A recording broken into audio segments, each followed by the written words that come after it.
교권 침해로 인한 이단 교사들의 극단적인 선택이 교육 현장을 지키고 있는 교사들의 분노로 이어지고 있습니다.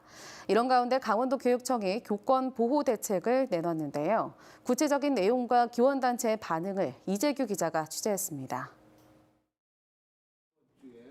강원도 교육청이 내놓은 교육활동 보호 대책은 크게 세 부분으로 나뉩니다. 교육활동이 침해받는 것을 예방하는 방안, 교육활동이 침해받았을 때 법률 지원을 강화하는 방안, 교육활동을 침해받은 교원과 학생의 정상적인 학교 복귀 방안입니다. 이 같은 목표를 달성하기 위해 도내 모든 교원을 대상으로 교육활동 침해 실태를 조사하고 분쟁이 발생해 경찰 조사를 받게 되면 변호사를 지원합니다. 또 피해를 입은 교원의 치료비 지원 신청을 간소화하는 등 모두 26개의 세부 실천 과제를 제시했습니다. 도교육청에 신고가 되면 도교육청에서는 변호사협회, 우리 MOU 맺었으니까 연락해서 바로 초동 조사부터 변호사가 동행하는. 이 가운데 원스톱 법률 지원과 피해 교원 치료비 신청 절차 간소화 조치는 즉시 시행하기로 했습니다.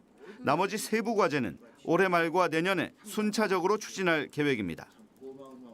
강원도교육청은 이 같은 교권 보호 정책을 추진하기 위해 내년 예산으로 27억 원을 편성할 예정입니다.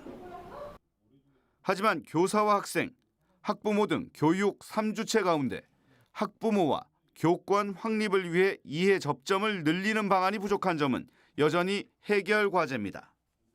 학부모님들의 인식 제고를 좀 약간 부족한 것 같아서요. 저희 교육청에서 연수나 컨설팅 등을 통해서. 하지만 정작 문제는 다른 곳. 교권 침해에 대한 판단과 처리, 책임과 권한을 보다 구체적으로 규정해야 한다는 비판도 제기되고 있습니다. 구체적으로 어떠한 역할을 해야 되는지가 매뉴얼화되어 있건 열거가 되어 있건 이렇게 안내가 되어 있지 않습니다. 모든 교원단체들이 학교장의 역할을 분명히 열거해 달라는 요청을 했음에도 불구하고 이 부분이 반영되어 있지 않은 점은 상당히 아쉽습니다.